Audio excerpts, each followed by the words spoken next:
times are bad, she'll call me up, say, don't worry about, sir, you're doing great. And if times are good, she'll call me up twice.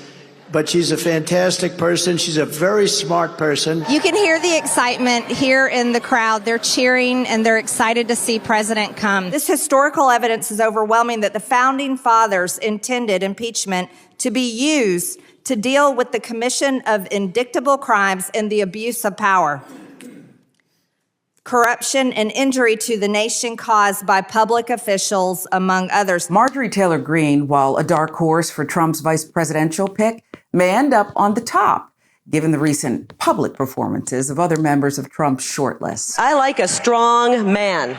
We got way too many weaklings out there.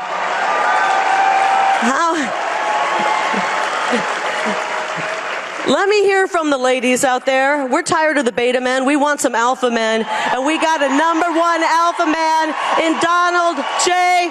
Trump. Carrie Lake took the route of praising Trump's alleged manliness and pandering to the young male base that Trump's rhetoric has cultivated. And, to be honest with you, we shouldn't look to Congress for the answers either.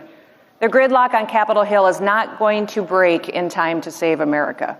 We need a president who will.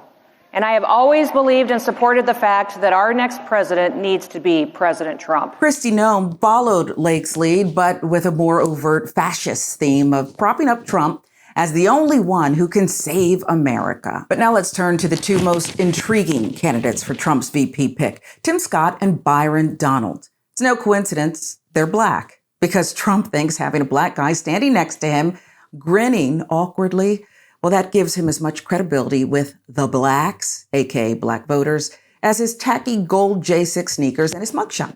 In order, though, for two black politicians to be used in this manner, they have to play the part. And I called him, I said, you're a much better candidate for me than you were for yourself. I mean it. This guy is the best. He was like a different person. He was like a different person. We deserve President Donald J. Trump. It seems Tim Scott fully understands the Trump blind loyalty requirement to a T, and perhaps believes that being insulted to his face is worth it to stay connected to Trump and his power base. You can call him the new Ted Cruz. There's just no shame. And Scott isn't the only black conservative in Congress who has risen to prominence by riding Trump's coattails, albeit in a different manner. These wind turbines, there have been more men and women who have died from wind turbines than nuclear power. That is a fact. More people have died from maintaining wind turbines than they've died from nuclear power plants. My position is very, very simple. Go, kill the enemy, and come home.